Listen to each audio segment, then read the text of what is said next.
Good morning and come with me for a quick a day in my life. And ayan, kakagising ko lang dyan. So ayan, pagkatapos ko ligpitin yung mga pinagdaan ko, maghilamos, nag-almusal ako dyan, and habang nag-almusal, nagsaing ako. And then ayan, nagluto na rin ako ng uulamin ko.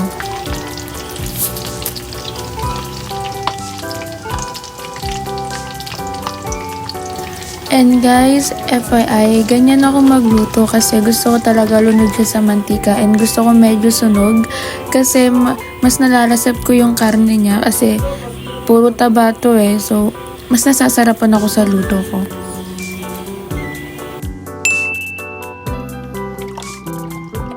Then, ayan, after ko kumain, naghugas ako ng plato, nagligpit na rin ako ng bahay, nagwalis kasi hindi ko talaga kayang umalis ng bahay nang wala akong nagagawa.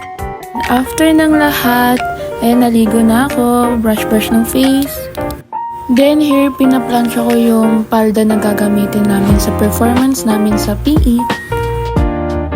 And then, ayan, samahan nyo akong mag-get ready with me as kung paano ko gawin yung simple makeup ko na for school lang naman.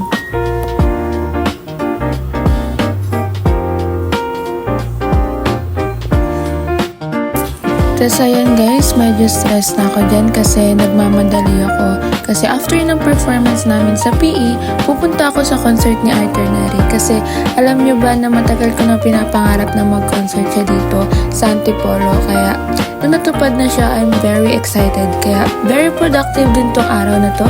Kaya samahan nyo ako hanggang dulo.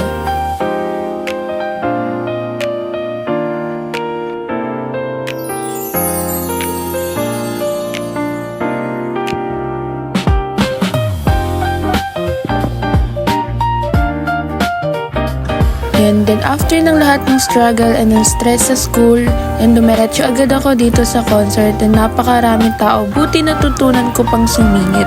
And then ayan, mayat nagsisimula na rin yan dyan.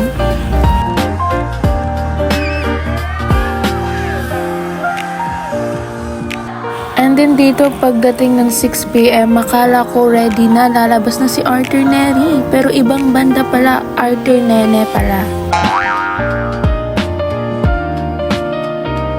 And then yan, after 6 hours of waiting, lumabas na rin yung asawa ko. Grabe, talagang sobrang tagal bago siya pinalabas ni Mayor. Diba? Umiyak pa ako dyan habang pinapanood siya, as in umiiyak ako buong concert niya.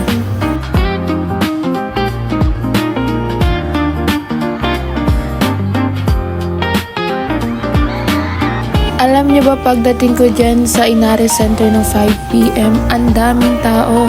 Sumingit ako, pero nung mga bandang gabi na, grabe nahimatay ako dyan. And hindi pala ako nahimatay, muntik na. And then ayun, sumingit ulit ako. And then maya lumabas na si Arthur Neri. Kasi grabe, sobrang daming tao. As in, kulangin 9,000. Diba? Kita nyo naman dyan sa may screen na yan, ang daming tao. Grabe.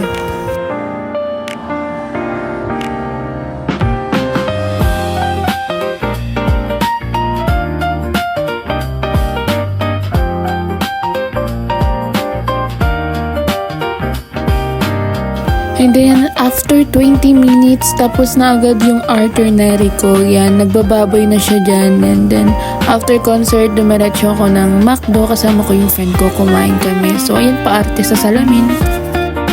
Pag-uwi ko naman ng bahay, kumain ulit ako kasi grabe nakakagutom talaga doon. And then, after ng lahat, yan, nag-skincare na din ako and natulog na ako.